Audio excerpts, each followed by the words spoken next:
The Roger the Wild Child Show is brought to you by our friends at Prism Design Company. Are you looking for a cool new logo for your business? Do you need some graphics for your new website or blog? Our friends at Prism Design are a premier graphics design company that can handle all your needs. You can find Prism Design Company on Facebook or contact them directly at 618-534-4291. All the great graphics on the Roger the Wild Child Show are brought to you by our friends at Prism Design Company.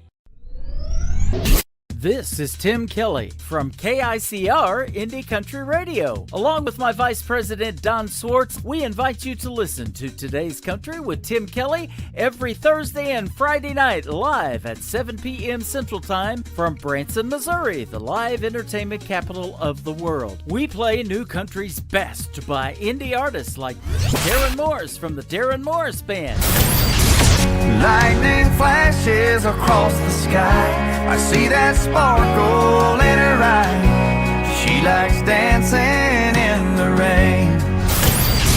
Marin Taylor. I know a girl who's asleep about you. No girl can hardly breathe around you. And Dylan Carmichael. I'd rather drink a hot beer, build a fire in the pouring rain, burn all of my fishing gear, then set sail in a hurricane. You can listen to the show on our website, KICRIndieCountryRadio.com. Now, ladies and gentlemen, get ready for Roger the Wild Child Show. 1, 2, 1, 2, 3. Let's go! Hey, y'all! It's time for Roger the Wild Child Show. Come on! Here we go again. It's another fun-filled edition of Roger the Wild Child Show with your host, Roger the Wild Child, and the Feed Mill Guy, plus weather with Frankie McDonald, Nashville music news with Elise Harper, and party time with Moonshine Shenanigans. Yeehaw! Let's do this.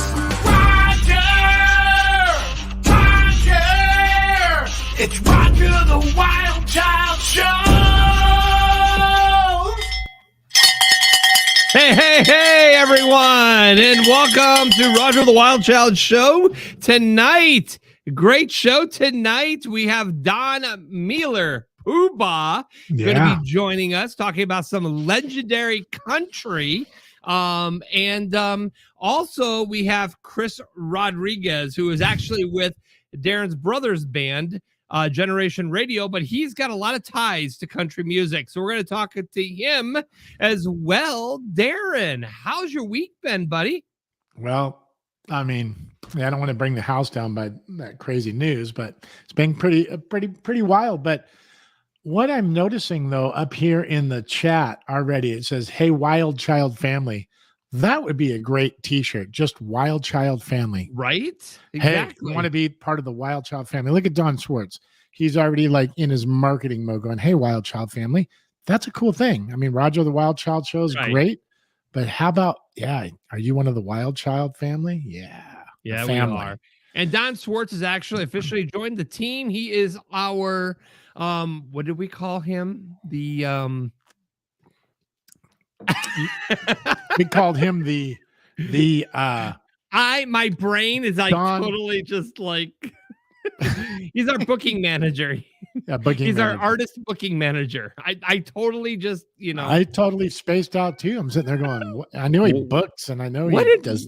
What do we call? Yeah, I mean, he's like one of the most important guys. It's been one of our biggest cheerleaders. And he runs what does the daycare center for our guests. So when they are on the show, he takes care of the little kids, the children. Oh my God. Yeah, that's. Hey, Kimberly Lane. Look at all these guys. Wow. Kimberly Lane, here. Emma Hill is here. Tim Mazur is here. Woohoo. Rebecca Ivy. Emma, and Don. Of course, Don's laughing at us. Yeah, absolutely. Cynthia Renee, of course, checking in on YouTube. Thea Renee. Thea Renee. Thea Renee. Sound like Mike Tyson trying to say Cynthia Renee. Thea Renee. Anyway, he's gonna kick my ass now. I shouldn't have made fun of that dude. He's very humble these days, but man, I'm still scared shootless of that guy. Okay, Don't want to mess with Mike Tyson. Yes, Iron Don, Mike artist Tyson. booking. Yeah, artist booking director. That's your official title. Ivy, we'll see you next week. She's off to work. Oh, I'm off work, so I can watch. I thought she said I'm off to work. So I can't watch. Okay. I'm off to work. See, so that's why I didn't graduate from high school. Did you see how I read that? That was like horrible. I'm reading it the opposite of what she's saying. Right. Exactly. Hey, great news. Last night, like real late at night. Here we go. Linda Lewis says hi real quick. Hi, Linda. Hey, Linda. Linder.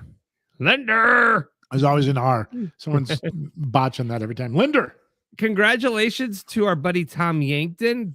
Late last night, he released the music video to Drive. Awesome. So if you guys haven't had a chance, it is on our page. Just look, you can search it on YouTube, Facebook, Drive music video, Tom Yankton. Oh my gosh, I've watched it probably like 5 or 6 times already. I've seen it quite a few times too. Great video. Guy's freaking.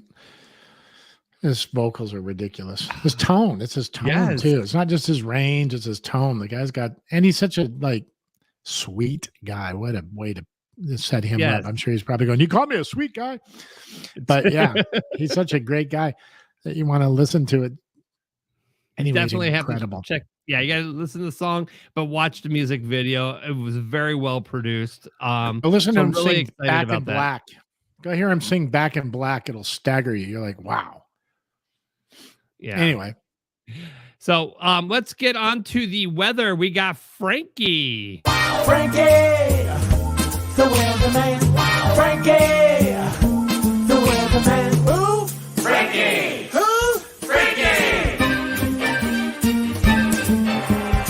Ladies and gentlemen, Frankie McDonald. All right, here he is. I'm doing great so far. It was really, really windy last night in Sydney, Nova Scotia. Brought high winds, a whole lot of rain in Sydney, Nova Scotia. Flooded Townsend Street and Morrison Street up by the Steel City in Sydney, Nova Scotia. It had a flood. And by the wash broke, it's flooded. It was really bad. It was a really bad storm all across Newfoundland. Acm Hill. I'm doing great so far. It's been bad. Newfoundland, New Brunswick, Prince Edward Island, Maine, New Hampshire, Vermont, Massachusetts, Connecticut, New Jersey, New York, Rhode Island, Pennsylvania, Delaware, Maryland, D.C., Virginia, North Carolina, South Carolina, Georgia, Florida, Alabama, Mississippi, Louisiana, Texas, Mexico. It was storming all the way down to Mexico, Guatemala, Honduras, Costa Rica, El Salvador. It's been really bad there. It's bringing a lot of rain in the Pacific Northwest this week. I'm Rebecca Ivy. I'm doing great so far. It's going to bring a lot of bad weather all across Washington State and Oregon. They're bringing a lot of Santa Ana winds in California, triggering a lot of fires. As right now, it's really cold. Brought a lot of wind yesterday in Toronto, Ontario, and the Great Lakes region in Dayton, Ohio. It had a lot of snow there. They're just testing the tornado sirens, getting ready for tornado season in Ohio, including Dayton, Ohio. How does that tornado siren sound, Frankie? And I got news for you. F0 tornado touchdown in Fort Myers Beach, Florida. In South America, they're bringing a lot of rain and thunderstorms in the Amazon rainforest in northern Brazil, Venezuela. Hi, Don Swartz. I'm doing great so far. In Venezuela,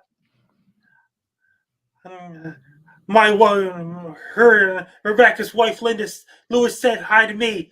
I will say hi to Linda Lewis back. I'm doing great so far. It's so funny, Frankie. You sit there, and as soon as we pop up somebody's comment, you stop the weather, and you're like, it's going to be raining down here in L.A. and Florida. Oh, hi, Tom. And then we got storms. And all across Venezuela with thunderstorms because and the rainy season's coming to an end in some of the places like Ecuador, Bolivia, Colombia, and Peru.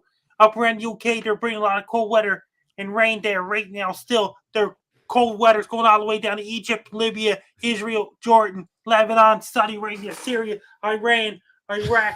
They got some melting the ice caps up in the Arctic. That's They're it. bringing a lot of rain and snow up around Europe, like Germany, Norway, Finland, Sweden.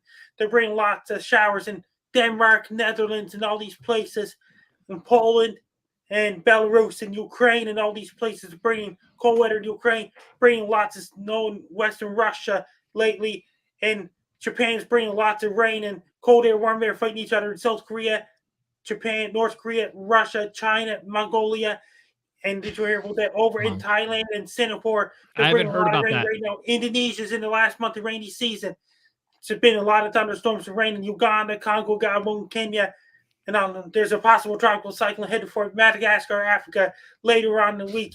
There's bringing a lot of thunderstorms and rain in all across Zambia, Angola, and all these places. There's hot weather still hitting South Africa with thunderstorms. In Botswana, it's bringing a lot of rain. It's never-ending rain in southeastern Australia because their fall starts next Sunday. Same with New Zealand. They're bringing a lot of warm temperatures with a lot of rain. New Zealand, Antarctica is going to be 24-hour darkness soon, sometime in the end of May. At the end of May, 24-hour darkness? How does that... I mean, how do you know the difference the Southern Hemisphere winter starts on June 21st. Okay.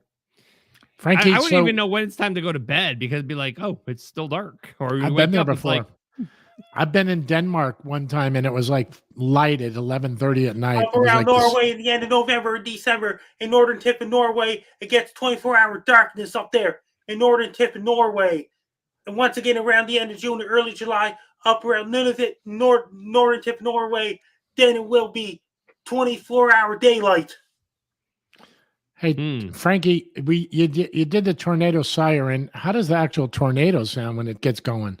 Tornado goes. do the siren as a warning. Make that sound, and then do the tornado after. It was like a blender. That was great. Yeah, right. Like, yeah. All right. Did you want some orange Julius here? They used to have Orange Julius in Sydney, Nova Scotia back in 2017. They closed the Orange Julius down out the Mayflower Mall. Now it's Habaneros, the taco place. Just replaced Orange Julius out the Mayflower Mall. Habaneros is a taco place now. Oh. Orange Julius is on its way out. What a sad thing that is. It is. I love Orange Julius. Orange Julius left Mayflower Mall Landing Food Court in 2017. Now it's the Habaneros. They sell tacos, burritos, nachos, and things like that in 2018. Present. Nachos and things like that. Nachos, yep. In Vegas, we got a restaurant in Vegas called Nacho Daddy. That's hysterical. Right? I'm like, not Nacho Mama, but Nacho Daddy. And I'll say hi to Moonshine Shenanigans. Oh, what about Moonshine Shenanigans? I'll say hi to them. Okay, go ahead and say hi to Moonshine Shenanigans. Hi, Moonshine Shenanigans. I'm doing great so far. It's Frank McDonald. All right, Frankie, leave us out. Give us a yeehaw. Yeehaw. I'm Frank.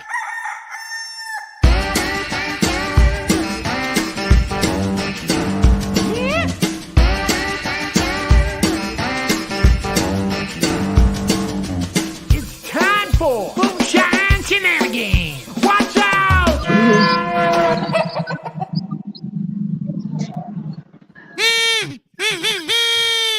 Hey, everybody. Hey.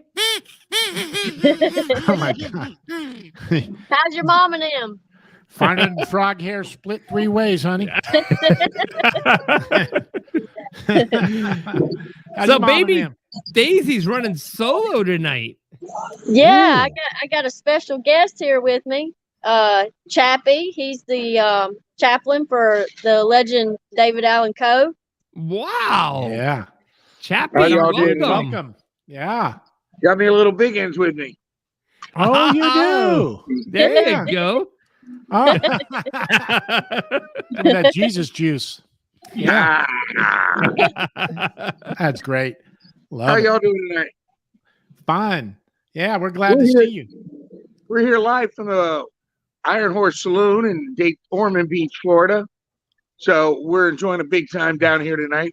Closing night of Bike Week down here.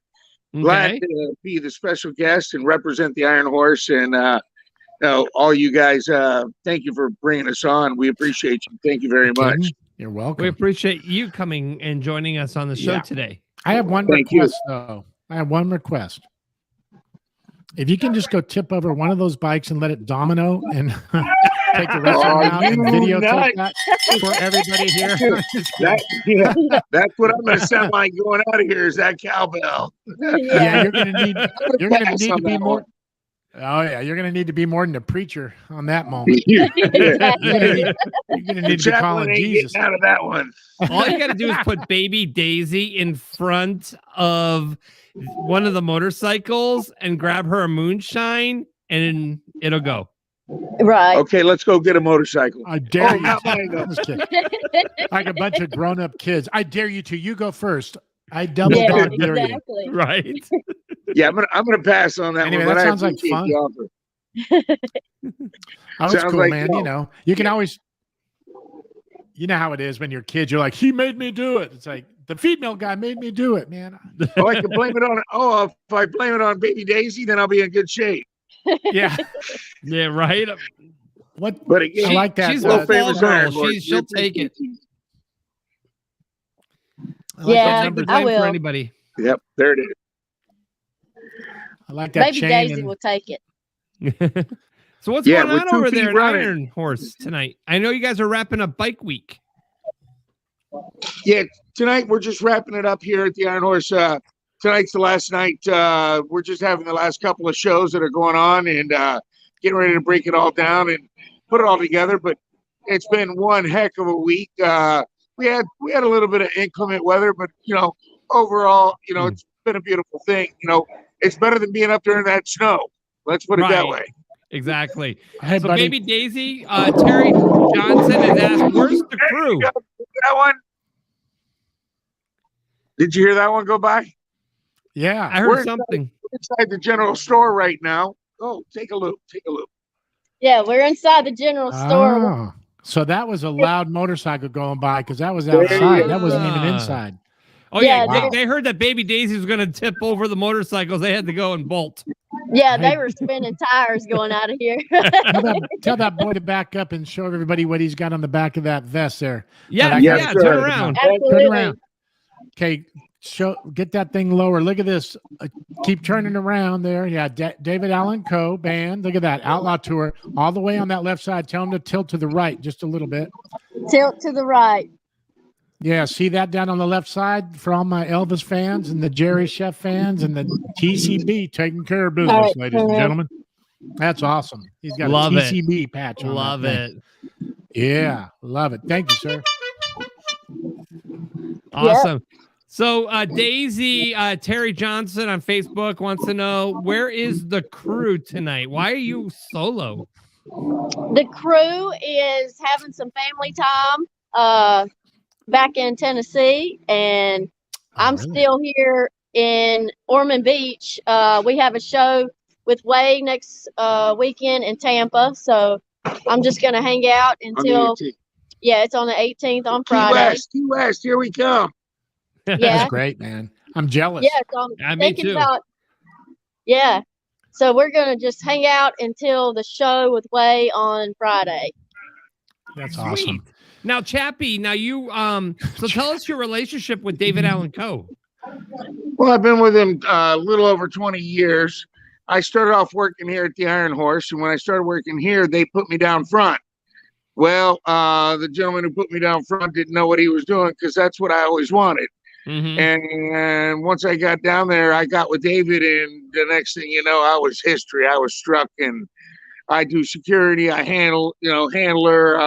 I do a lot of, a little bit of everything for him, and it's been a pleasure. It's been a volunteer expedition that I've done for 20-something years, and but I love being here at the Iron Horse. That's the biggest thing that I love is being here with this family that I have generated here at the Iron Horse. You have no idea. It's a big family that's here, and I can't explain how much it means to me to be here. That's great, man. That's awesome. Great That's really story. Yeah. I feel the same way when built a lot of love here. Let me say that, sir. Let me say that, gentlemen. That's incredible. I feel the same way when I get together with all my buddies that work at Dollar General. We got a thing going on. It's our little thing. It's kind of the same vibe, but we all wear yellow shirts and they say the Dollar General on them. It's cool. We've been doing it forever. No, I'm just kidding. Yeah. It's a beautiful thing, brother. You're such a rock star, man. That's where I took my wife to, buy things for. I got her a lot of nice things there at Dollar General for Valentine's Day. She loved it. Yeah. Isn't it funny how they love that Dollar General stuff? They do actually. Lingerie and everything, man. Lingerie. You get it all covered there. Lingerie, chocolates, and a cheap card. It's incredible. So like it doesn't take long to come off. Why spend $80 on some thread? You don't care. That's why I go to Dollar General. You spelled in a dollar. You got a whole friggin' corset and everything. As long as we don't let them know, they're gonna be happy, brother. Right. Where'd you get that? Oh, at Victoria's. I got a deal. I got it at Dollar General. I figured something out. You lied. It wasn't Dollar General. It was Five Below. Anyway, it's a beautiful thing. Yeah, beautiful thing. All right.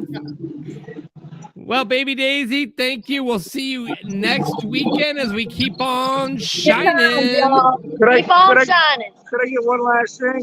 Yes. I'd like you guys to know, everybody that I'm with, this 3 stands for peace, love, and happiness. May all the days of your lives be blessed. And it's in Jesus' name we pray. Thank you, brother. I'll receive that. Amen, brother. Thank you. I'll receive that. Thank you, brother. Thank you. Brother, female guy. Yes, ma'am. Say hi to your mom and them. Absolutely. All righty. Thank you. We'll see you next Sunday. Night, y'all. Later. First couple go left, first couple go right. Dixie style to an ocean wave. All 8 circulate.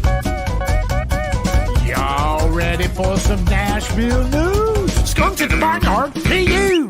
Oh, yeah. It's time for some Nashville news. Here she is. Elise Harper. Hey, what's up, everybody? I'm just curious. You already shocked me. What does that say on that shirt there? Oh, Memphis. Oh, yeah, representing. Got to represent my hometown, you know? Right. The Tigers. This was a shirt I got when I graduated, so. Wow. Nice. And you got the fingernails to match it. I got the fingernails to match it. Yep, it's all matching. Oh, That's great. goodness. Well, how have y'all been? Runner and Frog here, split 3 ways. That's what I told her. It's been horrible. I've had a crappy week. I mean, yeah. No, I'm just kidding. I'm kidding. No, I'm doing good. I'm doing awesome. Good, yeah. good. Oh, it's been okay. Trying to bring the show down. What have you been up to? Oh, you don't want to know. Oh. Yeah. Well, hey, I went to Disney, you guys, and it was such a good week. I had the best time with my sister. It rained on us basically the whole time, but we didn't care, and we rode all the rides. Woohoo! That's the best part is just go to Disney and you just no care in the world. Let it rain. Let me get drenched. I don't care. I'm having fun. I will deal with the cold for the next 7 days. Well, that's what I'm saying. If it's the middle of summer and you're standing there for an hour and a half and your kids are screaming and crying and there's like cotton candy and snow cone juice all over you that stick, you're like, this sucks, man. Why am I here? I mean, honestly, it's like, you got to be kidding. Right. Good Hey, Lord. listening to other people's children scream was also not the best. But hey, you know, it's fine. We didn't have any kids with us, so it didn't matter. Of course that's exactly right. But I really wasn't trying to focus on the other kids, but that's true. But I'm talking about just in the sweltering, muggy, hot summer in Orlando. Mm-hmm. And freaking 100 degrees standing in line. Oh, and all these people all close to you and like going and whatever, man. I mean, I don't mind being close to people, but just don't want to be in that environment that close to people. Absolutely. And then I hopped off a plane from 80 degrees to freaking 25 last night. So that was crazy. Snow on the ground. We missed the snowstorm. So, but happy to be back. Happy to be back. Man. Yeah, that snowstorm was crazy. I mean, I've been here since 2004. And I've yet to see that kind of snow come down that hard, that fast. And that, you know, with the wind crazy and going crazy. Yeah, absolutely. I think the whole Memphis got it too real bad. They got like 6 inches. So I can't remember how much we got here. Frankie might know. So I think we got if you want to chime in, Frankie. I think we got 5 inches or so too 5? ourselves. Okay, Yeah. gotcha. Yeah, I mean it melted all by today, so who? I mean that's just Yep. typical. It's beautiful today. Tennessee It was weather. 64, and then it freaking snowed, and now it's back to normal. So good old South weather. But That's yeah, normal. so just a little country news. Don't know if y'all caught the Acm Awards, but just a little update on that. If you didn't, I'm going to do a little spoiler alert and tell you the winners. So duo of the year went to Brothers Osborne. So congrats, you guys. That's awesome. Yay! Group of the year went to Old Dominion. So congratulations. Oh, no, I'm just kidding. Single of the That's year awesome. went to Jason Aldean and Carrie Underwood. No, I'm just kidding. That's awesome, Jason. It's my brother's name, Jason. Jason's a good name for any singer. Hey. Yeah, it's a great name. Jason's a good solid name. But yeah, they won single of the year for If I Didn't Love You. Album of the year Didn't she went like to fly in from the ceiling or something like that when she was performing? Like she did. She had like a ball that she was sitting in and was being all beautiful and perfect in. Yeah, and I guess I heard that she was like sitting in a swing and like coming from the top of the Legion Stadium all the way down. And I guess Jason Aldean's like, if they asked me to do that, heck no, I wouldn't be doing that. And she's like, no big deal, I got this. I got this. That would be fun though. I don't know if I would be scared or if I would be cool with that. I'm sure she was like strapped in, but that's still kind of a little scary, especially singing. So props to her. Yes. But album of the year went to Morgan Wallen for Dangerous, the double album. So congrats, Morgan. That's awesome. Congratulations, Morgan. Yay. Wow. Male artist of the year went to Mr. Chris Stapleton. So absolutely love him. Glad he won. Chris. Yeah. And female artist of the year went to my girl, Carly Pierce. She's my favorite. Okay. She was all over social media for that night. I saw her all over the place. Yeah. Oh, yeah. She was. I just love her. She's so genuine and dear, and she doesn't worry She loves about you too. making. Did you know that?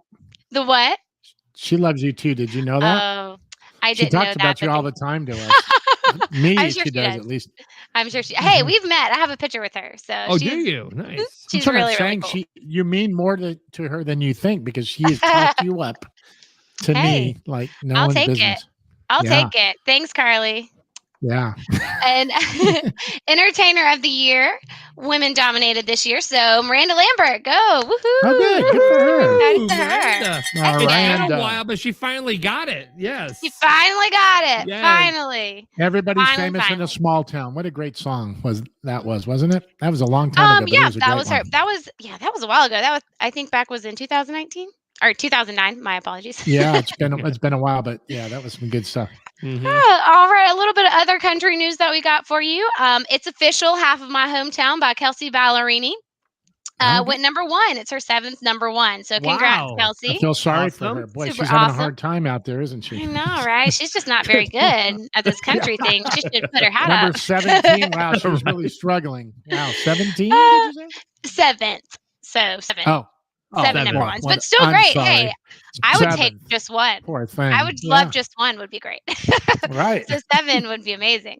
But she said that this number 1 was the most special one that she's experienced yet because it was a song about her hometown. So she is very excited that a song that built or a hometown that built her and made her who she is today helped her get a number 1. So congrats, Kelsey. Dump Truck, Alabama? Is that where she's from? Dump Truck, Alabama? Is that a town in Alabama? No. I don't it's even not. I'm know. just teasing. No. Okay. I need to look that up. I'm not exactly sure where Kelsey's from. Do y'all know? Spider Breath, Montana, maybe? Yeah, maybe Spider that one. Breath Montana. Probably the dump truck one, though. Dump Truck, Alabama, or Spider Breath, Montana. One of the two, if I remember One of the correctly. two, yes. Goodness. So it's super exciting news. Maddie and Tay, that group, Tay Kerr and her husband Josh Kerr finally get to bring home their daughter from the hospital. So that is very exciting. Yeah. So first time they'd been in the hospital for 53 days in the ICU. So I know I can't imagine. That must have been so hard. But the baby has recovered, so we're very excited that she is Absolutely. home, That's safe cool. and sound. So Sweet that's thing. awesome. Congrats, you guys. I know that is a weight off your shoulders. Yes. Yeah, right. I couldn't imagine. I don't even have kids. So, Right. goodness. Those You're like kids the at biggest Disneyland, kid I of wish them they'd shut up. all. But yeah, Those right. kids- Those That- kids that at meant- that was Disneyland, I wish birth control they'd for me. shut up. Oh, wait a minute. I love kids. Aren't kids we are happy? Yeah, right. No. Hey, I was that- a nanny. I love kids, but it's a lot. Me too. If they're not yours, Me it's too. a I'm lot. just being goofy. Yeah. On The hardest other job you'll news, ever love, raising kids. oh, amen to that. In other news, Daniel Bradbury has just released a new music video for her song "Look at the Mess I'm In." And she is hoping that Wow. her fans will vote it to the top of the most popular video in country music on I wanna CMT. see So that. hopefully, yeah, if you haven't Mhm. seen it, go check it out. I watched it earlier and Mhm. the music video is great. She is beautiful as always. I love the song. So congrats. That is wonderful, Danielle. Is the CMT like the CMA? Is it like tied in like Charlie Manson Network or Charlie Manson Charlie Manson Association? Television. Charlie, That's what I was trying to country get to. music TV. Yeah. Oh, okay. Yeah. I knew it was something yeah. like that. Yeah, forgive me. That guy was so Fine. evil, it wasn't even funny. Oh, Anyway. yes, he was. Anyway, Maren Morris is offering fans a preview for her upcoming third album, which is out March 25th, which is called Humble Quest. And she just dropped her third song from that album, which is called Nervous. And she has a music video out now. So if you haven't checked it out, definitely go check it out. I love Maren. I'm a huge Maren Morris fan. I cannot wait for the album to drop. So excited. Let's drop it. Yes, we're so close. Drop. We're only a few days away. Drop it. Yeah. So any day now, March 25th is the day that does get released. Awesome. But yeah, if you want to check out, she's already released Circles Around This Town, background music, and her third one, Nervous. So if you love Maren, definitely go check out her video and support her. There you go. But gonna that's do it. all that I have for right now, you guys. That's going on in Nashville. Awesome. I know I Elise. have a gap on. I got a gap on one of the sides here. Is it that side or that I one? can't see. You're so small. Let me look at the bigger screen. Yeah, it's not a big gap, but wait, is it over on that side? Wait, let me see. Ah, it is right there. See it? Need to go to the dentist. Ah, I had braces when I was a kid. I didn't wear my retainer, so that one separated. But anyway, it's all good. Good job. Let's see. Yeah. Yes. Look You at need to put those that retainer back in. Hey, they have those little teeth straightening things now, where the trays where you don't need braces. So Yeah. I hear it's kind of painful though. So maybe, maybe You know not. what? I like eating Jawbreakers and hard, Jolly Ranchers and things like that. I'd rather at this age, Yes, it's like rock chip candy. the damn teeth away. I could Rock care less. Yeah. candy. I grew Rock up on candy. rock candy as a kid. Yeah. Same. Who the hell same. Pop rocks. Pop rocks. Yes, I love pop Pop rocks. Rocks. Yeah, you ever given those to a dog? That's not a good thing. Don't do that. Don't do that. I'm just telling you. Why? What happens, Darren? I've never done that. Don't do it. It's cruel. But Oh no! Do they Now not let everybody's you- going to go do it just Yeah, now because I'm they gonna go want to do know it. what's don't going to do happen. it. I'm telling you, You're I like, shouldn't have given you the Harper, idea. It's like going, don't burn ants with a magnifying glass. Oh, really? I haven't tried that. Don't do that. That's horrible. It's like, Oh, you know those it's are- really cute if you give them cotton candy because it dissolves in their mouth and they don't know where it goes, so they're just like very Ooh. confused. It's That's really a cute. good one. That's good.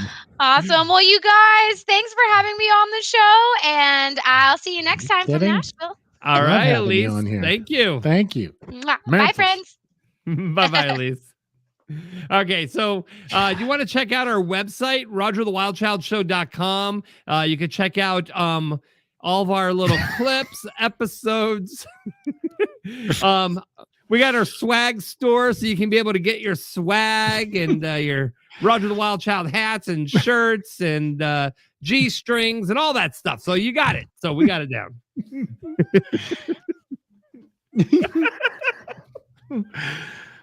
G-strings. Good Lord, I don't wear those anymore. Can you imagine putting a logo I stopped wearing on? those when I graduated high school. I mean, when I dropped out of high school. Anyway, All right, let's bring on our first. there's the drunk at the end of the bar, no vocal cords, trying to laugh. What's up, brother, man? We got Don Poobah Mueller with us today. Don, welcome to the Roger the Wild Child Show. Look at a shock and bra. Shock and awe. Shock and awe. I love it. Shock, Shock and and awe. Shock and awe. Not shock and bra. Shock and awe, dude. Yeah. He's like, how do I log in to order that G-string? I want the Roger the Wild Child Show G-string. He's like thinking for a minute. Go with him. I mean, What you doing, man? What you up to? I know you I'm kind of just- had a crazy weekend, right? I've been here on a sort of a sad note, but a good friend of mine, Bobby Nelson, passed away. And I was here on, they had a memorial for her today. And she was a dear friend of mine. And so I drove down last night. And I was hoping that we could do the show still from wherever we're at. And we can. So that's good. Yeah, I'm glad you were able to make it. But of course, obviously, the funeral is more important. But I'm glad that, that we were able to still book you on and everything. Yeah. Having me. I heard that the funeral was amazing, wasn't it? It was. It was more of like a service of all of her friends, and it was. And we just told stories, great tales about her and how she was, and she was a real angelic person, and and I really loved her. She showed me a lot in life. Yeah, she's Willie Nelson's sister, right? Yeah, Willie Nelson's sister. She played piano for years. Actually, taught him how to play music. Really? No kidding. Oh, wow. Yeah, they were raised by their grandparents, and both of them were music teachers. So. Oh wow! I had no idea. That's Bobby great. Start playing piano, and she taught Willie. I won't say everything he knows, but quite a bit. Yeah, sure. That's what siblings do, man. That's what we did growing up. It was like you'd learn something and you'd teach your sibling what you learned. That's because you needed a band before you had a band, so you relied on your siblings to accompany you. That's how you learned how to play, right? That's what me and my brother did. That's exactly how you do it. Yeah, it was fun. So yeah, when you say that, my grandmother pretty much raised me and my brother too. So there's a lot I can relate to that. My grandmother wasn't a music teacher, but I love that story for that reason only. That's good. I didn't know that. And that's incredible to me because it's they were. To my heart. They raised Willie and Bobby, and they did a fine job. What I heard was Willie gave you your name, Poobah. Is that correct? Well, it wasn't Willie. It was B. Spears and Freddie Fletcher, which is Willie's nephew. Okay. Yeah, we were going down that 65, and B. Spears he had a habit of driving in the left lane slow.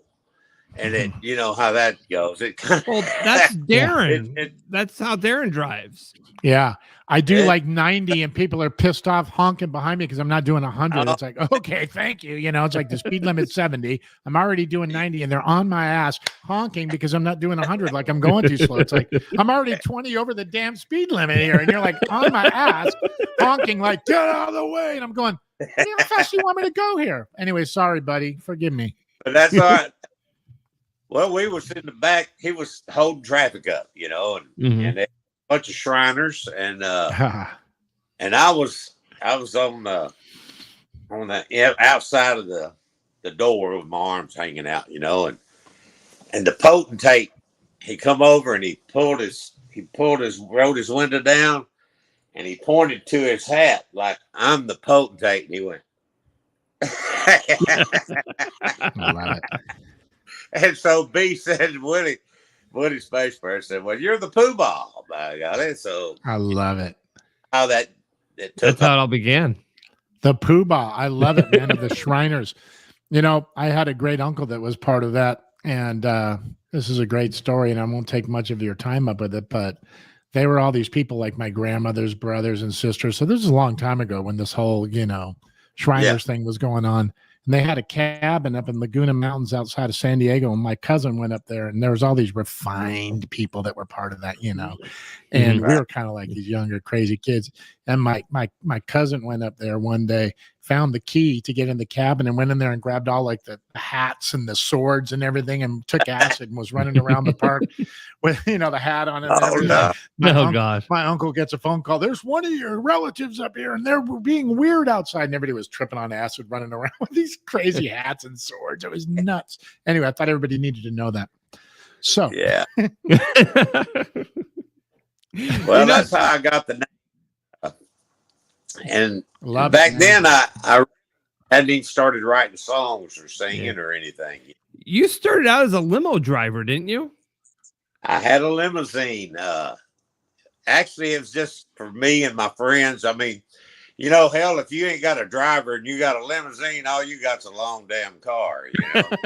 Right. So, way I would drive people around Nashville, and one time Jack Clements called me up, and he said, Poobah, he says, "Do you still have that limousine?" I said, "Yeah, sure." He said, "Well, I have some friends here from Ireland." He said, "Would you mind taking them around Nashville and giving them the tour, and I'll buy your gas?" I said, "Well, sure, I'll be right there." So I went over to the Jack Clements, and it was John Prine and Bono and The Edge and his bass player. Wow. And I didn't know them. I mean, I didn't know they were rock stars, you know. And I'm sitting there I'm taking them downtown and going, and I called Bono Bondo. Love it. I said, Bondo, over here is Tootsie's, you know, and over here is the Grand Ole Opry. And what it's Bono. I said, "Oh, okay." You know, I still didn't know that. I should have known. And then about a week later, I stopped on a roof in Harlem playing with the band. I went, "Oh hell, it's Bondo." Bondo. There's Bondo. Like he laughed. He took it pretty good. Cliff Hill on Facebook says no one ever remembers the bass player's name. Yeah. No. What was his name? What was his name? Darren who? Yeah, I can't. Yeah, Darren who? I don't know either. I don't know any bass players. Yeah, none. But I had a lot of that kind of stuff go on. That's fun, man.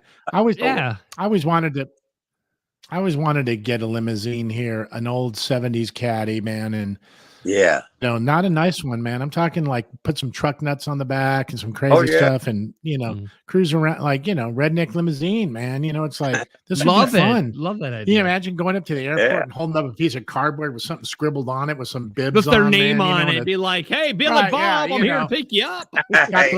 Got those bibs on like you got on right there, man, with a stain of chew going down the front. Hey, is there a? I mean, how novelty would that be, man? I think it would be great, to be quite honest with you. But anyway, don't take my idea, but do it. Yeah, take it. Do it. All right. So Don Swartz, our booking agent director, wants to know, wants you to tell everybody how you got banned from the Grand Ole Opry. I wasn't banned. Let's hear it. I didn't get called back. Lost backstage privileges. Well, I was with Pierce Southern, and that's like the oldest publishing company in the whole scheme of things. And and we used to have a button we could call the Opry, and get 4 or 5 people backstage, you know, to the Opry if they were special guests. And I had a friend of mine, his mother's sisters, all of them were like from Georgia, and they were there on their last hoorah, you know, and they to go do something. He says, "Can you get them backstage?" And I said, "Well, I could try. You know, there's about 6 of them, but I could only get 4 of them passes." I said, "Well, y'all pick straws." Well, they did, and one of the ladies' name was Nettie, Aunt Nettie, and Aunt Nettie was a huge woman. I mean, she was about 500 pounds if she was any at all. I mean, wow. So I got them backstage, and they're sitting on those church benches and watching all the Opry performers go by, and you know everything. They got their little Coca-Colas, and they're all happy. And Bill Anderson walked by, and he said, and Nettie, she said, Bill Anderson, come here." And he kind of went over and said, "Hi," you know. And she says, "Come here, come closer, come closer." He got his head right there.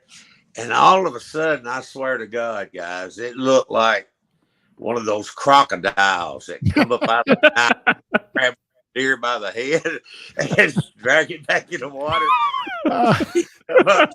She come up and grabbed him in a headlock, and he had just been getting a hair transplant. The red bumps all in his head, and she started breaking his head, giving him a nugget, and he pulled away and get away, and he came to it, and he finally screams, whispered Bill screamed. Oh man! Oh, God. Yeah, But that's anyway, she finally lets go, and he goes, "What's wrong with you?" And he looked at her and he went, "Nettie," and he ran off. And I went, "Oh my God!" Well, here comes security and everybody, Oh God! They're escorting her off the stage, Poor Nettie. Poor Nettie. But you know what? I mean, this guy's got his he looks like an antique doll with those plugs. He just got him in there, so yeah. And he's like, they're probably just tender and just got him underneath the skin. Oh, and she's just going. But I asked her. I said, "Why in the world did you do that? What made you?" She said, "Oh hell, I've been waiting to do that for 70 years." I said, "What?" When I was a child and we would come home from school, he would sneak up behind me and put me in a headlock and rub blisters on my head when I was. I love it. Oh, it's payback time, buddy, and it didn't matter that it was the opera. It was payback time for Nettie. She didn't let that opportunity go. And let me ask you this: Did Nettie ever go backstage? Because I'll tell you what, if you've ever been in the backstage of the Grand Ole Opry, it's a little tight back there with those metal stairs that are narrow, going up very steep on the back. It's like, did Nettie go up those steps? Well, it wasn't the old Opry; it was the new one. Oh, okay. Yeah, it was the new Grand Ole Opry over there, but it was. But okay. yeah, she went up the steps. You know those metal steps up the back up there? They go up all steep. I always found that interesting about the place. I love it. And I just imagine, all the great people that have walked up those steps. It's pretty wild when you're there. Right. I've been with Willie. I'd go to the Opry, the old one, with Willie, and I don't know if I'll tell this. One time we were in Hank's dressing room. They said the one when you first come in over on the right. Yeah. And it was me and Willie and Ray Price and I hear a truck. We do too. Yeah. And once that guy plays with the Rolling Stones, he plays not Mick Jagger, but the other one. Keith Is he a guitar player? What's he? Keith. Yeah, and we were like smoking a joint, And every time I'd take a hit, I'd look over at Keith Richards, and I swear his face looked like a cobra. Oh my God. It looked like a king cobra after the time we got through with that damn joint. But yeah, with Willie on some things like that. That's hysterical. Those are like the great Willie stories to hear. And those are the ones you don't normally hear about Willie. But everybody's got a memory with Willie, and it's always got to do something with weed. Oh, yeah. Well, everybody wants to smoke a joint with Willie, Yeah, of course. Except me. I trip like I'm on acid when I smoke weed, so I don't touch it, man. I don't get all, oh, this is cool, man. I swear to God, I hallucinate. You'd think that I dropped acid or took shrooms. I swear to God, I don't know why that does that to me, but no way. One of you guys in Branson? Roger, you in Branson? I'm in Boise, Idaho. Boise. Who? Yeah. I'm in Nashville. Everybody in Branson. I got a great story with Willie in Branson. Oh, really? Okay. Yeah. Me and him opened up a restaurant there, and God, Lord have mercy, don't ever do that. Don't ever do it. But anyway, I was in town, and I seen this guy walking up and down the streets in Branson, and he had a bunch of 8x10s, and he looked just like Willie, and he was going by almost Willie, Mm-hmm. So I said, damn. I said, I got to go tell Willie about this. So, so I'll go get told Willie. I said, man, there's a guy up there that looks just like your twin. And he's selling 8x10s for $5 a piece and for almost Willie. He said, let's go see him. I said, well, let's go. So we load up and we're in this line of cars, you know, Branson, there's just a line. Right. It's so we finally get up to him, and I got tinted windows in my car, and Willie rolls down the window, and he looks in there, and he goes, Willie, and Willie goes, almost. That's great. Oh my God. He signed almost his picture. That was pretty cool. Yeah, that's cool. That guy did it to get his attention. That was brilliant on his end. I mean, he had his own gimmick, but he knew if he showed up there, he would draw the attention from. Well, he had to dress like him, had the pigtails and everything. Yeah. Nice. Yeah. Let's talk about your music for a second. You are in the Don Mueller Band. How did you come up with that name? Smoking. Well, it never gets old. Smoking a joint. And no matter who's I'm in the band, we're still original. Like, let me see here. Just like, you know, Don sounds good. Mueller. That's it. Don Mueller. We're going to call it the Don Mueller Band. Let's go. I know it took a lot of effort. Right. Hey, Don, you got your guitar back there? I do. Let's see what you got, man. What kind of guitar do you got? Well, or what do you like to play with? This is a Tacoma Chief. And oh wow. I played it, had to put a boot on it because it was like Willie. It had holes that was caving in and everything. And this is a special guitar. I got this guitar from a friend of mine named Costas, who's a great songwriter. He's in the Hall of Fame and anything. And Rosie Carter was selling some memorabilia to the rock and roll people downtown. I forget, Hard Rock. And he got wind of it, and he said, do you know Rosie? And I said, yeah, I know her. He said, well, if you'd call her and tell her she'd let me see that stuff that she's going to sell them, I will probably give her a better deal. And so I said, well, sure. So I called her up, and she said, yeah, better deal. Let's go. So we go over there at his house, and he had wrote like 2 or 3 number ones on this guitar. Here's a quarter, call someone in here. I mean, not the, I can't think of the names of them. Patty Loveless had 2 or 3 of them. That's great. But anyway, he was playing this guitar, and she had, and every time Rosie ever went to the rehab, John would draw her a picture of Jesus, what he thought Jesus looked like. So she had 2 or 3 of them, you know, 2 or 3 Jesus pictures. She was selling one of them. And I didn't even have a guitar at the time. And so he started to haggle with her a little bit, and she didn't like it. And she said, Poobah, have you got a guitar? And I said, not right now. She said, well, you have to throw that guitar in on the deal, or we can't do the deal. And he said, well, I can't do that. That's my hit song guitar. And she said, well, that's more the reason you need to give it to him. And I said, well, oh God. That's so awesome. Anyway, he do that. So she said, well, let's load up all this stuff. And we're headed back to the car. And here he comes. He goes, okay, I'll do it.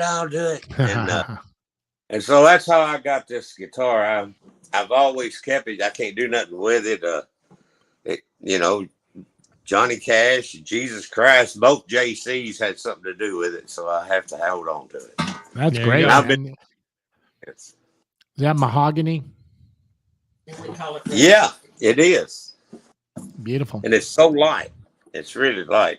But anyway, something about mahogany, man. I mean, you know, it has a certain sound that you just can't get out of anything else. I mean, that makes sense, but and I always kind of strayed away from some mahogany just because they were just so plain looking. And then one day when I picked one up and I actually played it and I heard the tone of it, I went, I get it, man. It's not supposed to, it's mahogany and it's brown, but it's beautiful. And the tones that come out, and unlike other guitars, I mean, it doesn't matter what brand of mahogany, what brand of guitar I picked up that's mahogany, they all sound beautiful, but that's not the same for every other brand and every other types of wood. But mahogany, for some reason, no matter who makes it, that thing sounds incredible. And it has that certain mahogany sound. Great, don't it? Yeah, it's a great instrument. Pretty wild. Sure. Wow. So what do you want to sing for us today? Well, I think I'll just sing Rosie. I wrote her a song after she gave me this guitar. There you go, man. That's appropriate. So I play that one if that's all right. Perfect. Bring it on. All right, cool.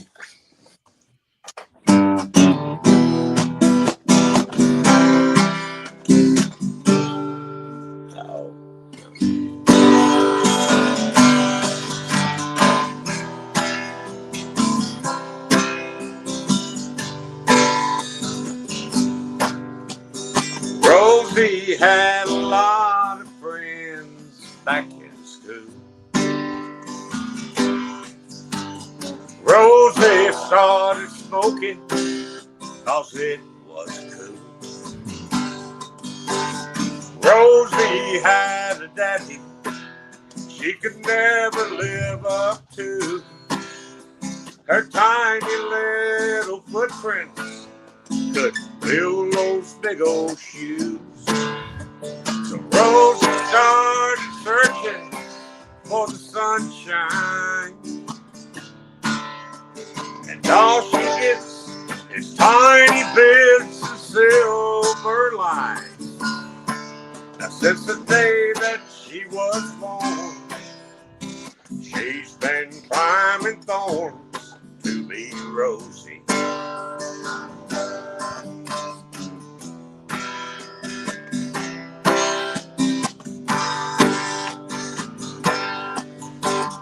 Right now, Rosie's probably waiting by the phone, but she won't get a ring. She's all alone. There's only one simple reason she's still hanging on. Who knows how long till it's gone?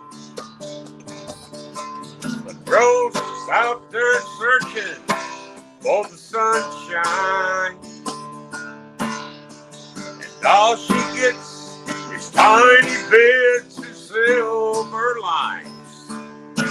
And since the day that she was born, she's been climbing thorns to be Rosie. Since the day that she was born, she's been climbing thorns to be Rosie.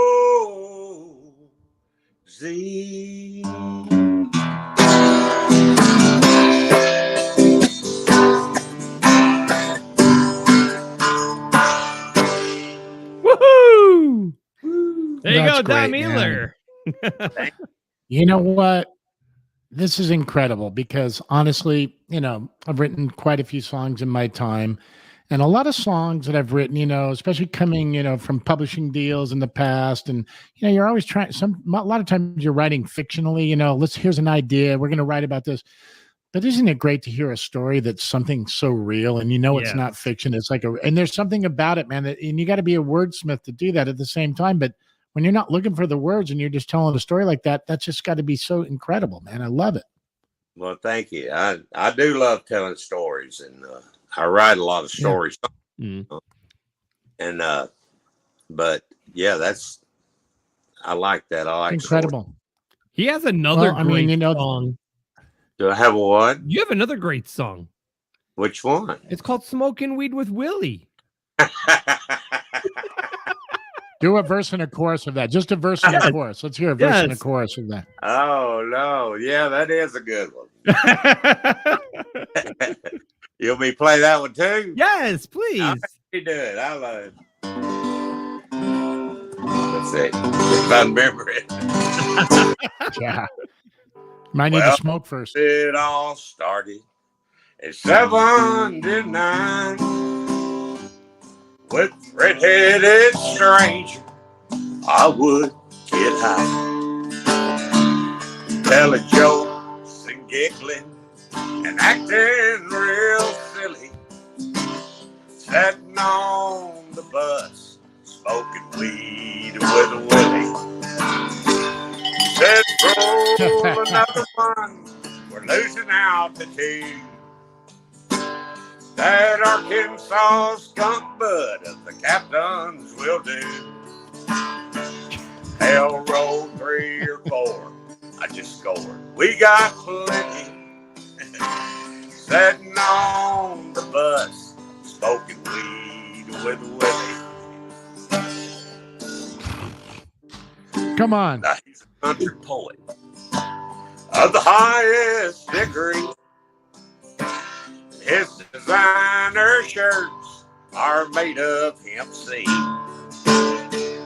And somewhere tonight, maybe in your fair city, I'm sitting on the bus, smoking weed with a Willie. Yeah!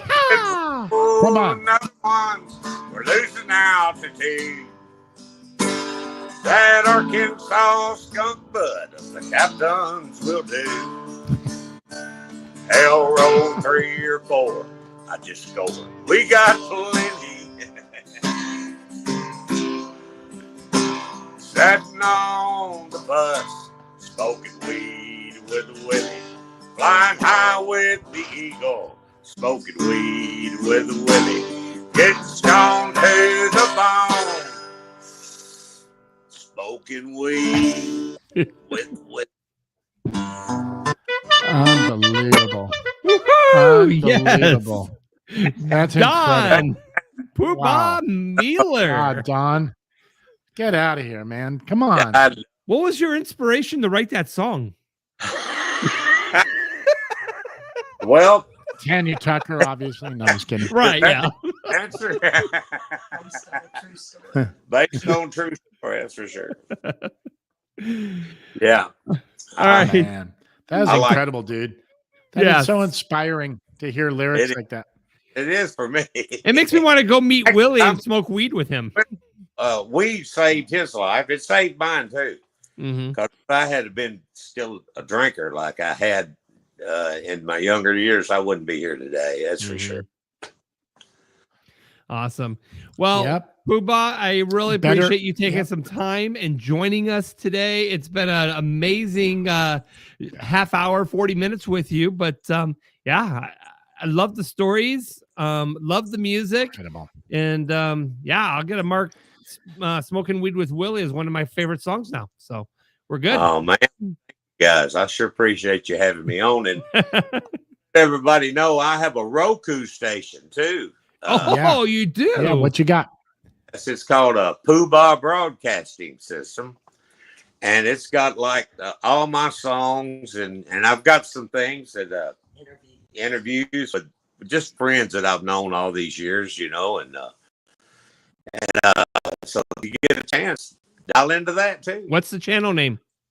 It's called the Poobah Broadcasting Channel on great. Roku. And just add it to your Roku channel. Almond Roku. I love it. Got it. Hey, All righty, Poobah. Don, thank you, fellas, man. Thank you. And I hope we get to do it again. Absolutely. Hey, jinxed you. All right, Yeah, thanks you're for coming incredible, on. Man. I'm so inspired right now, man. I got to write some real songs instead of these fictional songs. You just inspired me, man. At 59 years old, like, hey, enough of these fictional tunes, man. Write some good songs, would you? Yeah. Right? Thank you, man. I needed to All hear right, that thank you, tonight. Poobah. Yeah. Thanks, buddy. Good God, man. Incredible. These What a guy, guests that too. just keep coming on our show, I swear. You know what? Before we talk much more about him, let's pull Chris Rodriguez in here because he's a musician and he's got to have some opinion on what he just saw. Chris, come on, man. Hi, buddy. First of all, brother. hi officially. Nice to see you. Hey, Chris, how you doing? I'm doing good tonight. Thanks. Chris. Tear.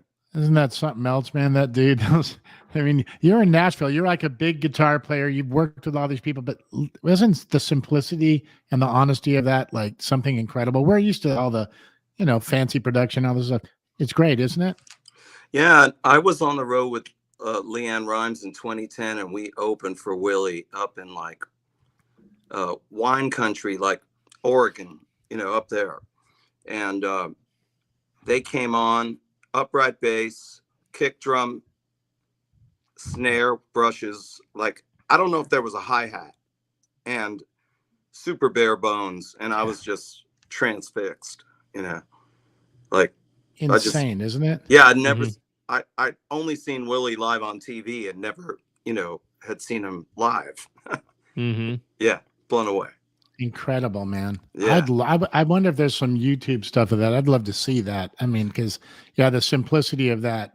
It's almost like when you're a kid growing up, and you're just kind of grabbing like anything you can to put together to play music. I remember me and Jason, we'd be in the garage at my grandmother's, and I wanted my drum set to look like I was like Neil Peart or something, man. So it wouldn't matter if I had stuff that was mismatched or like, like rototoms and bongos and kungas and everything. Like I just would throw anything together that we had. And same with amps, and nothing had to match. We didn't have like this, boutique stuff. It was just that, and that they probably had great instruments, but that reminds me of that stripped down, like let's make music with what we have. And you just had what you had. Yeah, you just had what you had. Yep.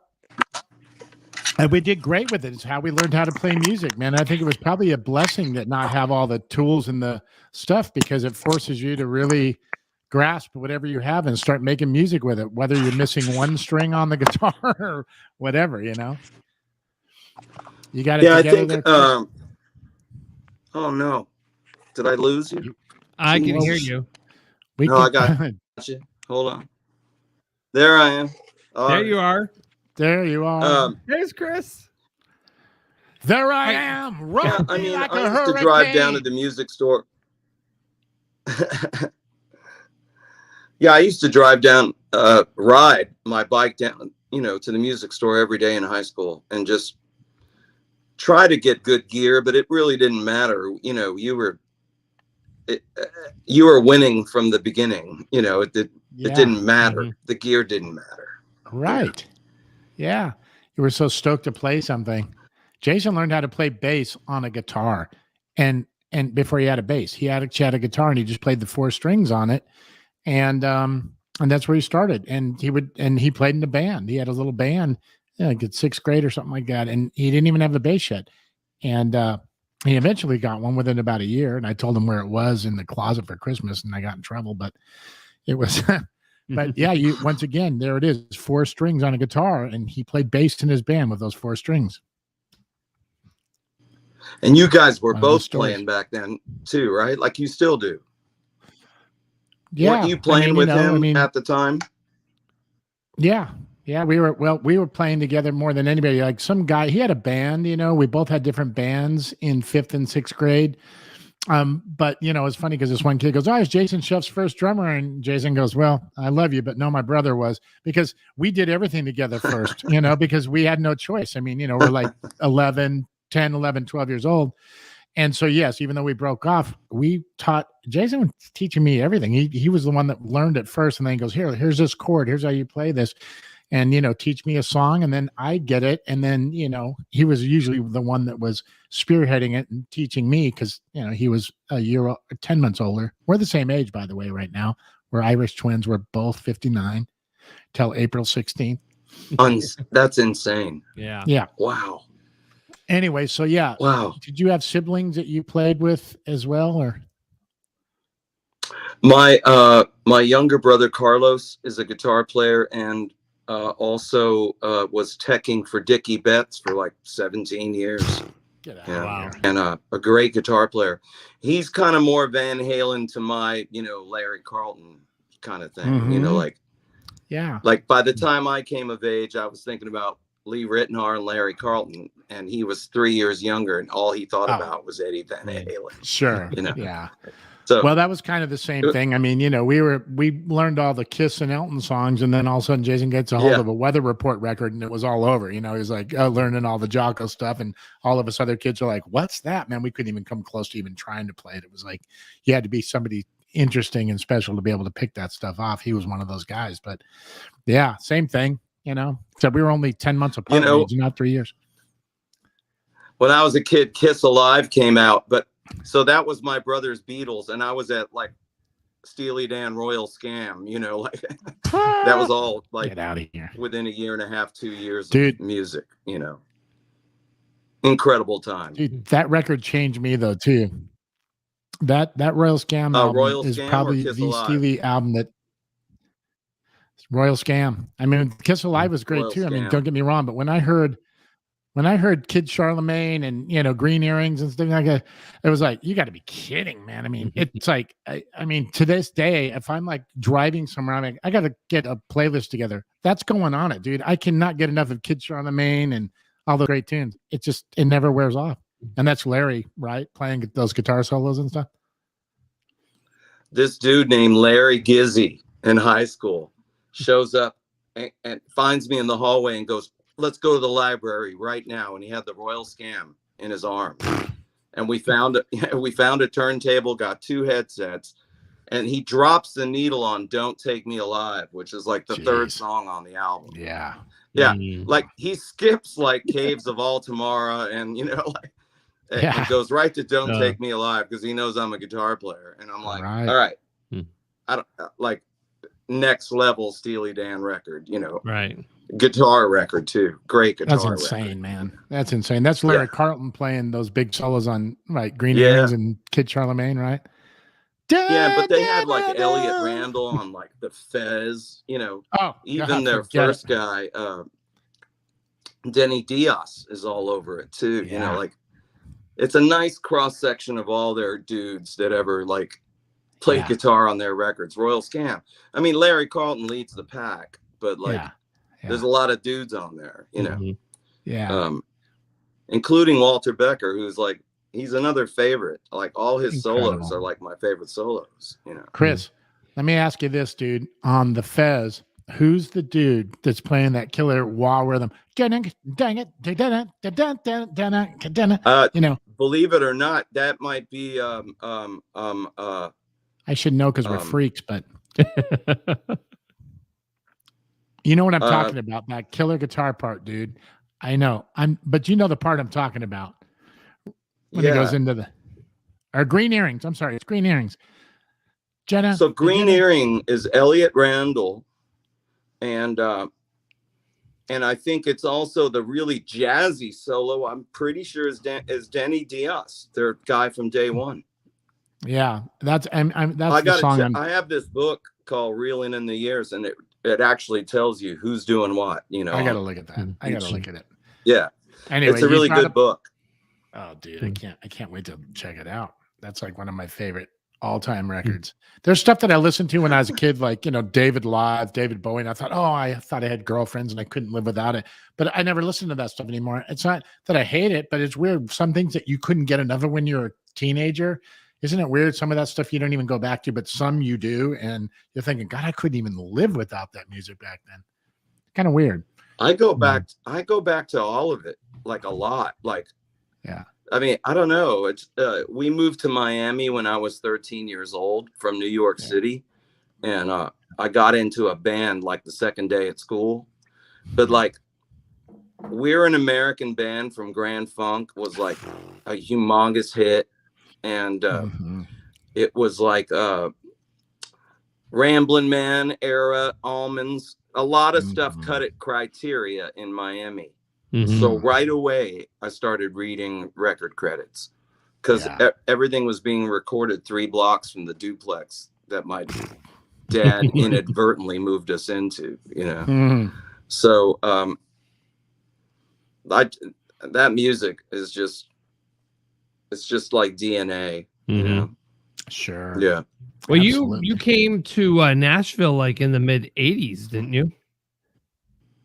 78. Oh, 78. He was here before it was hip.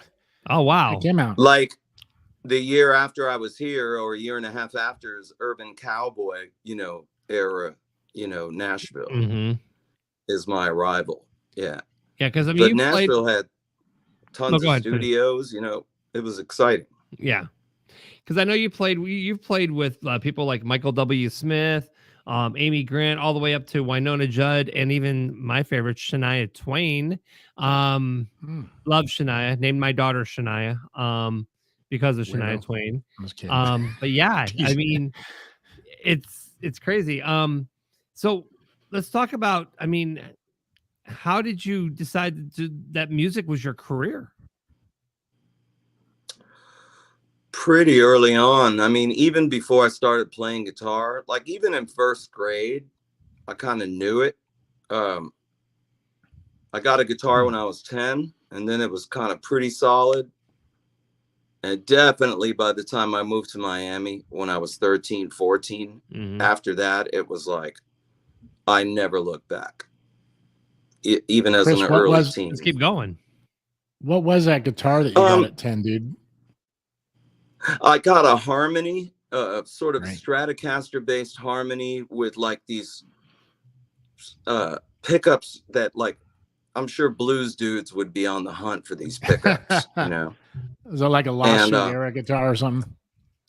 Yeah, and they were basically $100 guitars, that you could get almost like a Silvertone quality.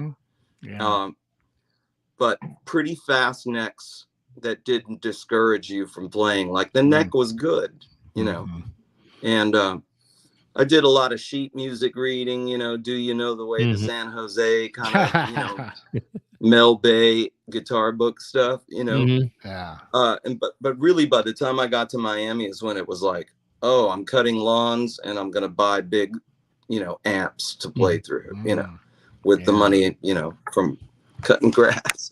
and that was it. That was the evolution, it was like, but like, seriously, in first grade, I moved into a neighborhood and my neighbor was a Beatles freak. And I knew like they had cut She Loves You. I'm 6 years old. But from that point on, it was Beatles, Beatles, Beatles, straight up until the Jackson 5. Wow. So how did you get noticed? How did I get noticed? Right. How did you, where was your break in your career? Well, he pulled his shirt off and went walking down the sidewalk with his shirt off. And went, that's a guy I want playing guitar in my band. Okay, that makes sense. Sorry, Chris. No worries. I went to Belmont College when I got to Nashville, and that's like where I met all my friends that I'm still friends with, to this day. That's kind of where it started in college, and it's a great thing. I still carry it with me. Yeah. So what happened? What was your first legitimate gig that you got through Belmont while you were going there, or right afterwards? Right after there, Dan Huff recommended me to Michael W. Smith, and that was the big, nice. All of a sudden, I'm not playing in Nashville. I'm out playing 50 shows across continental USA. That's got to be a rush for you, though. It was, and Claire Brothers was like they were the sound reinforcement company. We had Bandit lights. We had the biggest of the big companies, Prevos, the top of the line touring stuff, You had to be and really I did damn 2 tours with Smitty, which led to 2 tours with Amy Grant. Nice. And those were with Amy too, they were like arena level, Lead Me On was like a huge arena tour, So those were my first experiences playing venues that large. Yeah. Listen, coming out of the gate to play venues that large, and first of all, Dan Huff, man, you had to be on fire for him to recommend you. First of all, not only is that guy an incredible guitar player, obviously, but he's an insane singer. Sorry, guys. No, right. How about the vocal? Charging up my phone How about here. the old Giant stuff that he sang in the 80s, man, with his rock band? It was unbelievable. We were not shocked at how great he could sing, but that was really something else to hear him I'll sing. see you in my dreams. Man, come on. That guy's freaking Dog Well, the whistle note. opening guitar thing on that album is like, it's so sick. It's ridiculous what he's playing. Even the tag at the end where they break it down to that weird little thing, man, they do that groove. It's like insane. Some 80s great AOR stuff, man. It's insane. Dan's been like a little career guardian angel in a way for me. Like, there's been like 3 major recommendations that he's made that have like completely made a difference in my life, That's incredible, man. So yeah, he always looms large, in my book. That's incredible. Yeah. How'd you end up And with as a Peter friend. Cetera? What a great gig that was. Unbelievable gig of a lifetime. And I had done some background work for him in the late 90s and early 2000s via Michael O'Marty. Oh, and yeah. I think we did the sessions at Music Mill. And so I knew him from singing backgrounds. And then, 12, 13 years later, he calls me in 2013 and wants to know if I would play guitar and sing in his, I think it was 7 pieces, including Peter. And I did 6 years with him. That's incredible. And man. What a journey. Like the Beatles are my 60s, but Chicago are my 1970s, that was like, they were really owning, the airwaves at that point. So it was like, oh yeah, they were my 70s, Yeah. And what a bass player he was, man. And, I mean, I know he kind of focused on singing with, when he was touring, but man, that dude's bass playing was ridiculous. It was insane. Incredible. Yeah. I always made a heavy McCartney connection to the way he played bass. Like, it always stuck out to me the way Paul would play, like rock and roll, but up high occasionally and play these lines, really great bass player. And I was happy the last 3 years I was with him, he'd put the bass on for the last, 3 or 4 songs of the set. That's great, man. We do I'm a Man and yeah. Hey, Feeling Stronger Every Day, and then 25 or 6 to 4, and he'd play those bass are all, on the encore. that's incredible. And I don't mean to cut you off because that is so classic, but when you listen to him play like bass on a song like What's This World Coming To, if people don't know what that is, go Google that and YouTube What's This World Coming To. You'll hear that. That's some old school Chicago stuff where Terry Cass singing, Peter Cetera singing, Robert Lamb singing, they're all singing. You know that song? Have you ever heard it before? It's the last song on Chicago 6. So you know what I'm talking about, man. And boy, I'll tell you what, you want to hear that guy play some bass. Play it. I love it. Yeah, that's insane, that song. It's my favorite Chicago song, other than my brother's, obviously. Wow. Isn't that the one where you hear Robert Lamb say, "We could cut it in any key," and then they start the song? Cut it. Yeah. I always love that he goes, "We can cut it in any key," and then they launch me too, into man. it. Dang it. That was great, man. What a groove. Anyway, if you don't know that song, I wore that record out. Yeah. Anyway, awesome, man. Well, I'm sorry to have thrown that in there. It's kind of part of the pop thing, but it's like incredible, dude. So everybody's got to be stoked hearing that story. You have you're traveling right now. You're touring right now with Generation Radio, which is obviously Darren's brother's band. Is too. Tell us about the experience. I mean, you're dealing with a combination of great musicians all in on one stage, dealing with like different generations of music. Rascal Flatts, you're singing Journey songs, Chicago, obviously, and so forth. How does it feel trying to rebuild this bringing the old music back and trying to create your own music at the same time? Well, it's so interesting how that came together. Jay called me like Thanksgiving 2019, right around that era. and said, "Hey, I got an idea," you know. Mm-hmm. And it was, you know, obviously built around Jay, Jason, and Dean from Journey. Right. And we immediately at the start of 2020 started recording a record, and then COVID hit. And I mean, as a live band, we would have been working the summer of 2020, except there was COVID, you know? Yeah. And so, you know, we were all dressed up with nowhere to go, you know, basically from the start. And because we were getting results in the studio so quick. Yeah. And we did this whole record with Dean, who is now officially back in Journey. Mm-hmm. So, you know, forward fast 2 years later, and Steve Ferroni is on drums. You know? I know, and he's Tom Petty's drummer. Yeah, and the among night many you saw people, us, man. Yeah. The night you saw us in Vegas, that's my first weekend out with them with Ferrone. So Yeah. it's like, and I was trying to pull. Actually, when you guys were talking here a second ago, I was trying to pull up some video from Vegas, but I couldn't get the right video that I was looking for. But yeah, you know, I mean, you, Tom, Jay, Jason, I mean, and then Steve,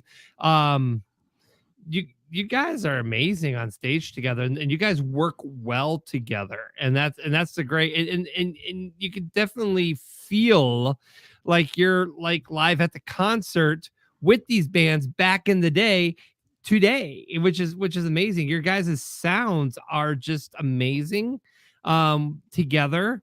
And, you know, it's just, even though you're, you know, different members of the different bands, but you guys all sound, you know, like Chicago back in the day, or Rascal Flatts back in the day, and so forth. And your chemistry is amazing. You sound like you know what you're doing.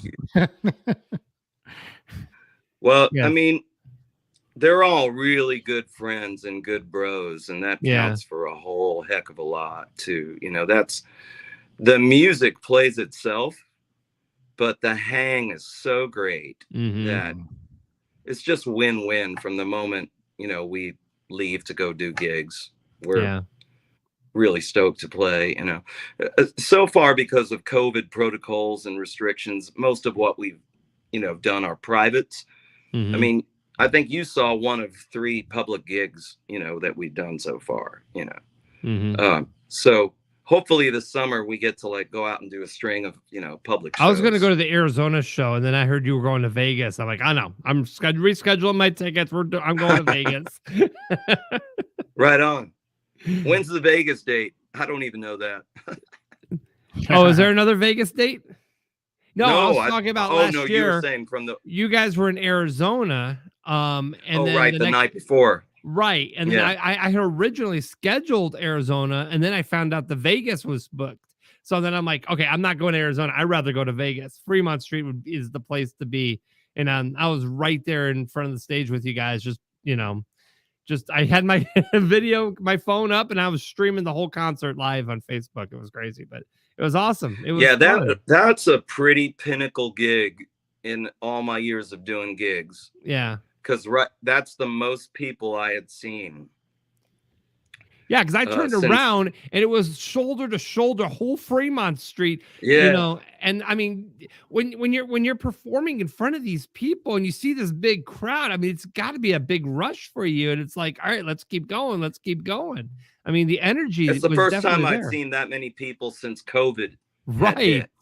You know what I mean? Like I had not been around a crowd like that. So that was pretty profound. And then we got to go play that gig, and it was like everybody was just partying hard, ready to like get into the music, you know.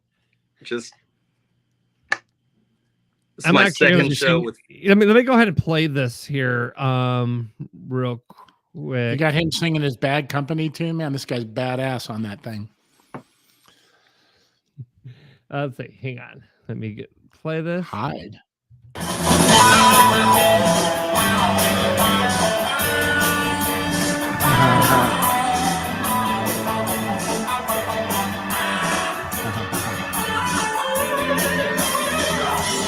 Waiting for the break of day.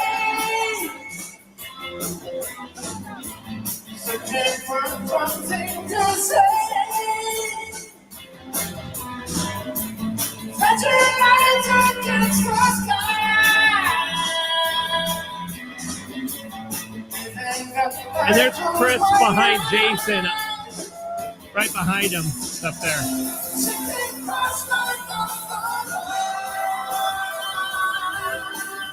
Oh yeah, look, there he is.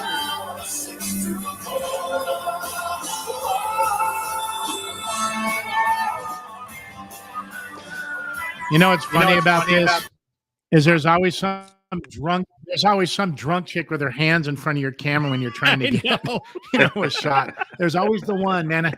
I had it happen at Steve Cropper's thing, man. I was like getting my video. I was watching the dude, man, from freaking ZZ Top, Billy Gibbons, man. And I'm like all stoked getting my video, and Jason's, off that. I'm getting ready, man. This chick just out of nowhere is like, oh, and I'm like going, oh my. I'm like, if I go this way, she's that way. If I go this way, she's that way. I'm like trying to go over. She's like jumping up. I'm like, oh my God, how did I end up behind this chick?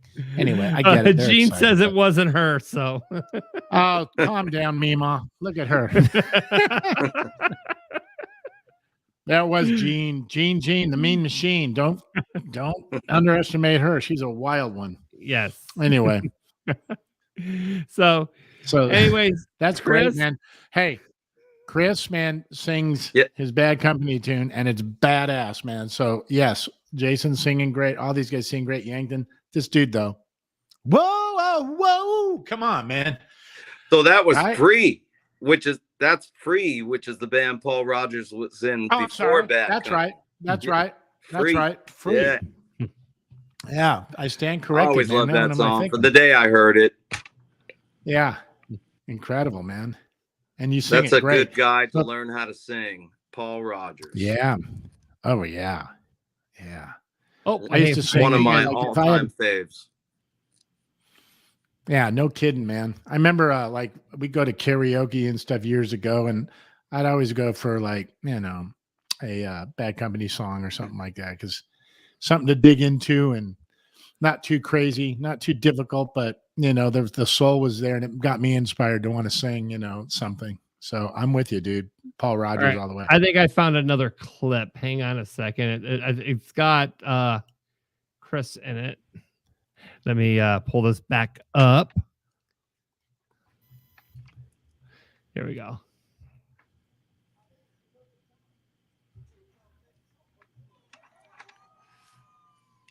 There's a drunk chick getting the hands up in the way already. Right? Where's your sound, dude?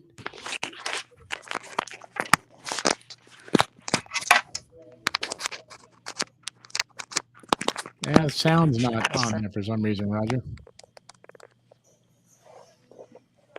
What happened to the sound? You sound great, Chris. Listen to you. I know. Incredible, dude. All the people can't hear it on there, and we're going, and we can't either, but it's like, wow. Oh, sorry. Everybody trying to. I forgot to hit that. Here we go. Sorry, my bad. Let's try this again. I'm like jamming out. You guys can't hear anything. I forgot to hit this button here. There we go. Now, yeah.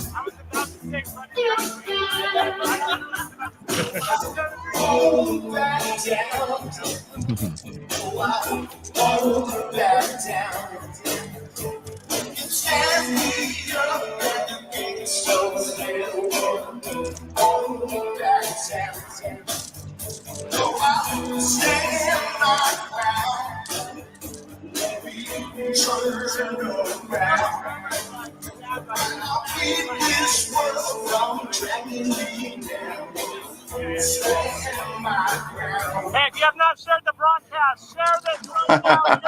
Of course, there I am.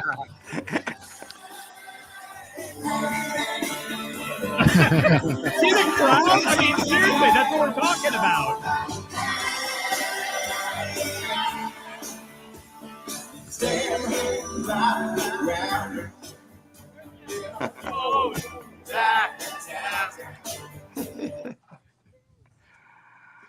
That was so much fun. That was a blast. You can tell those people out there were so stoked that they finally got out from the COVID thing, and they were actually watching something and experiencing something incredible too. So, I mean, you had two aspects of that, right? Right.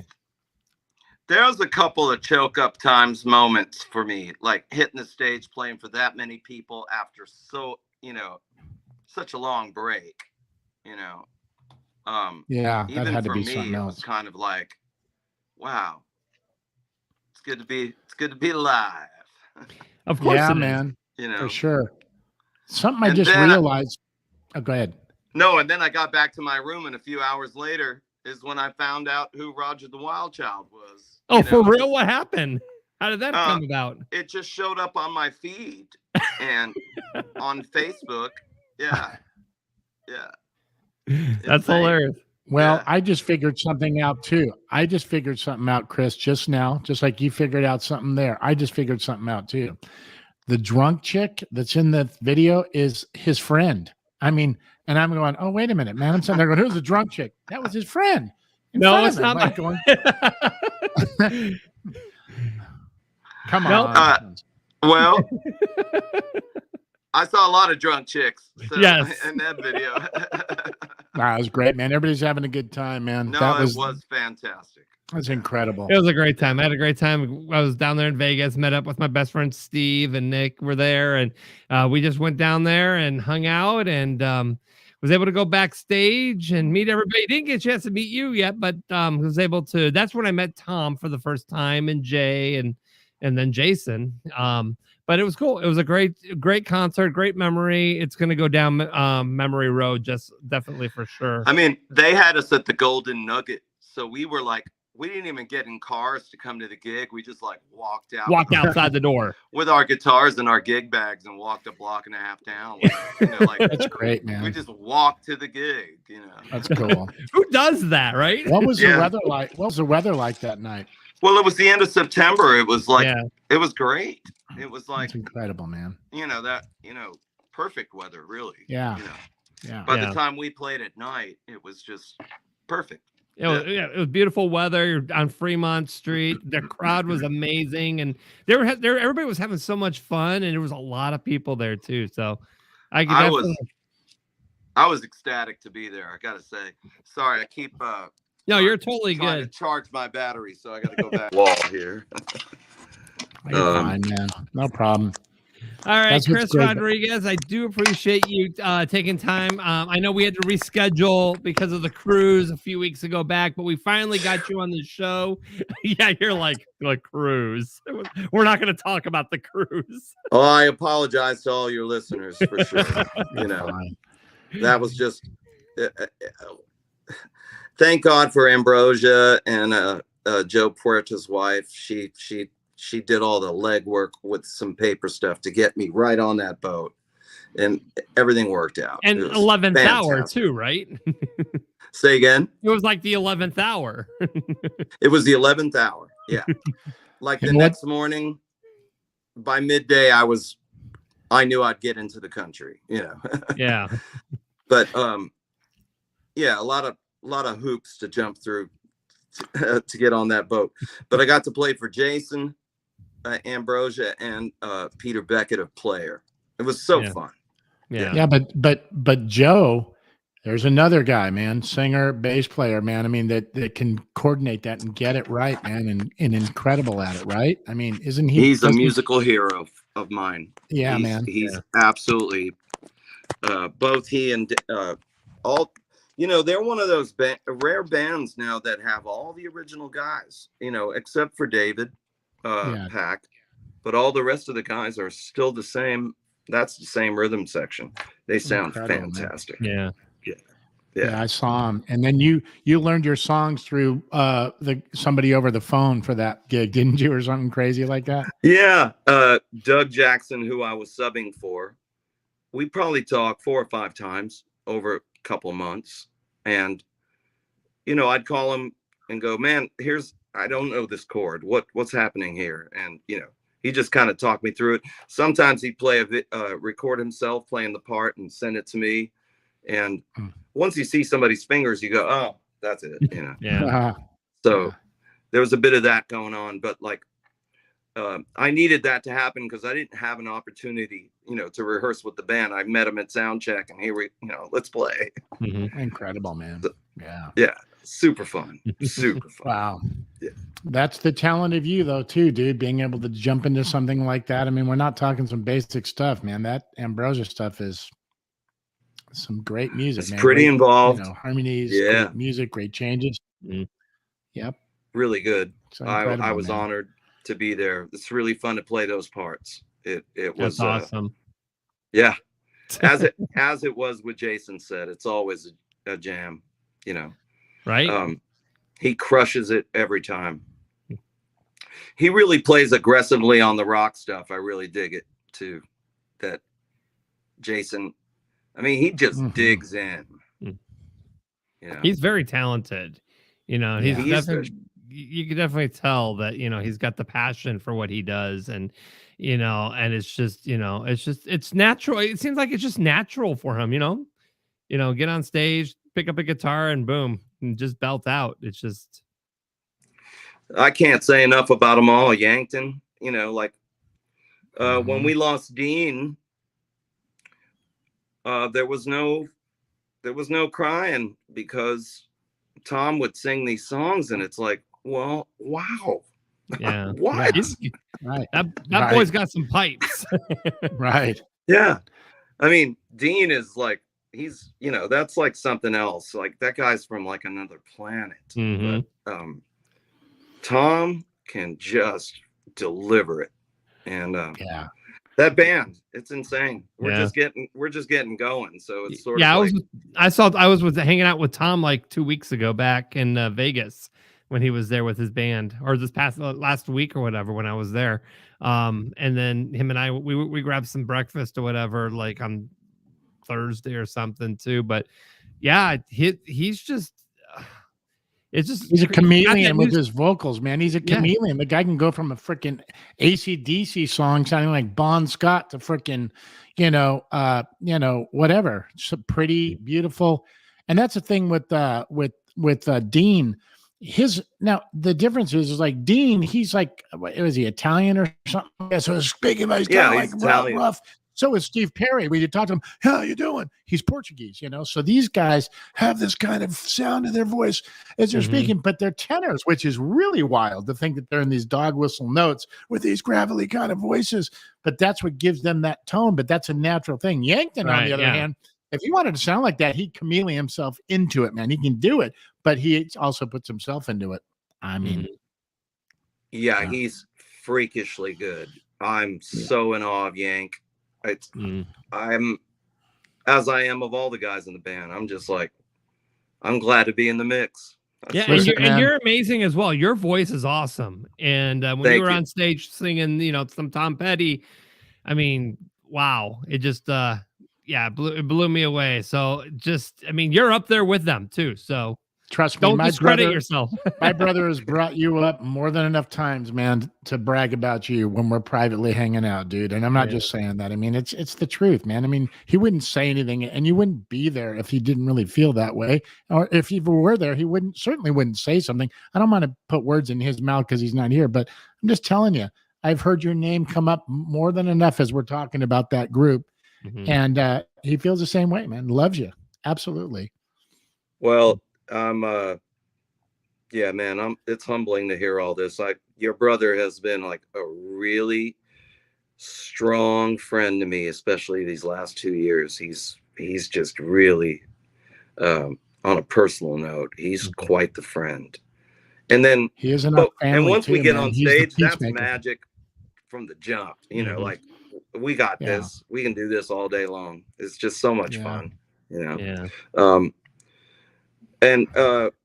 Dean Castronovo, I can't say enough about him too. Jay DeMarcus is like, he put, I think this is essentially him and Jason's brainchild, and Jay can just, have you heard the original material?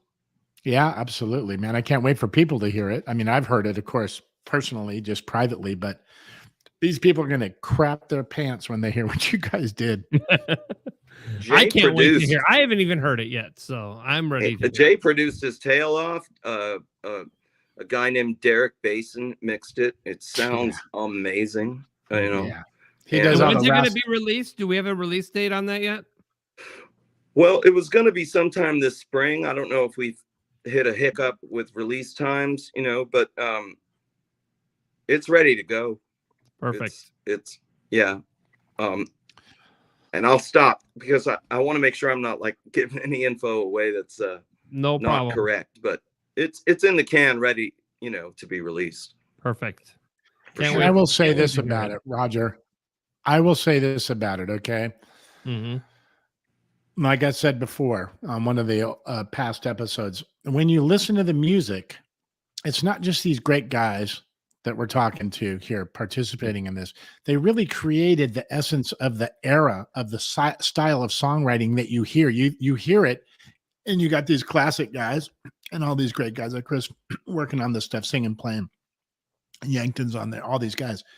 But when you hear the songs, it's like, oh, wow, that sounds like a freaking 80s Journey song, or that sounds like, you know what I mean? It's like the songs were written with the same style of the era. So it's not like a new version of like, that's cool. Music going, listen to our new kind of, evolved, classic rock stuff. This sounds like old classic rock music when you listen to the style of it. And yes, of course, the mixing is same dude he's talking about that did all the Rascal Flatts stuff. It's the guy's genius. But the style, right, Chris? It's like, it's really reminiscent of the time period, which is great.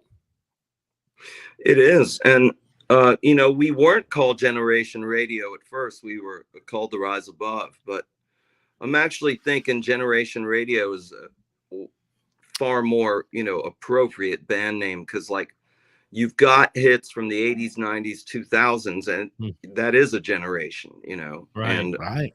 So it's covering, Rascal Flatts owning, the 2000s and Journey 80s. Chicago 80s and 90s, Yeah. So,